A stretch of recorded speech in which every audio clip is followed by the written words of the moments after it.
Have you ever been told you're not good enough? That your ideas are crazy? That you'll never make it?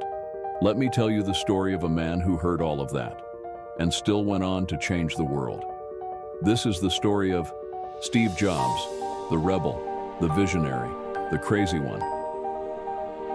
Born in 1955, Steve wasn't raised by his biological parents. He was adopted by a middle-class couple in California. His father, a mechanic, taught him how to take things apart. And that's where Steve's curiosity began. But school, Steve hated it. He was bored, distracted, and often in trouble. He didn't fit the system, and the system didn't know what to do with him. But maybe that's because he wasn't meant to fit in. He was meant to stand out. Steve dropped out of college after just one semester. Broke, confused, and sleeping on friends' floors. He took calligraphy classes just because he liked them. And guess what? Years later, that same class inspired the typography of the first Mac. Sometimes in life, the dots don't make sense looking forward, but looking back, they connect perfectly. At just 21, Steve and his friend Steve Wozniak started building computers in a small garage. No investors, no fancy office, just two guys and a dream. And that dream was called Apple. They weren't building just computers, they were building a revolution. In 1984, Apple launched the Macintosh, a computer with a mouse, windows, and fonts, stuff the world had never seen. The crowd went wild, the world was changing, and Steve was leading the charge. But then, he was fired from his own company. Imagine that, being told you're not good enough by the very company you built from nothing. Most people would give up, but not Steve. He said, "It was the best thing that ever happened to me." Why?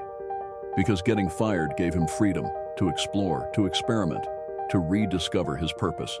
He started a new company called Next and invested in a small animation studio called Pixar. You know what happened next? Pixar made Toy Story, the first fully animated movie ever. Steve Jobs didn't just change the tech world. He changed Hollywood. Years later, Apple was struggling. Guess who they called back? Yep, the guy they once fired. And when Steve returned, he didn't just save Apple. He reimagined it. He launched the iMac, then the iPod, then came the iPhone, and then the iPad. Each product didn't just sell, it transformed entire industries. Phones, music, design, computers. He didn't follow trends. He created them.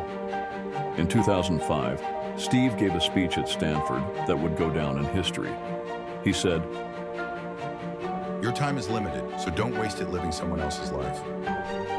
Have the courage to follow your heart and intuition." Simple words, but powerful enough to shake souls. In 2011, the world lost Steve Jobs to cancer. But what he left behind wasn't just gadgets. He left behind a mindset, a way of thinking. He taught us that being crazy is okay, that different is powerful, that passion matters. He taught us to think different. So if you're out there today feeling misunderstood, if your dreams seem too big, if the world says you can't, remember Steve, the college dropout, the misfit, the rebel, who didn't just build a company. He changed the world. Because here at Voice to Victory, we believe your voice, your story, can move mountains.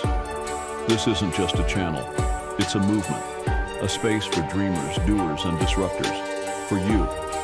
So if you're ready to rewrite your story, to find your purpose, to become your best self, hit subscribe, join the journey, and together let's turn every whisper into a voice to victory.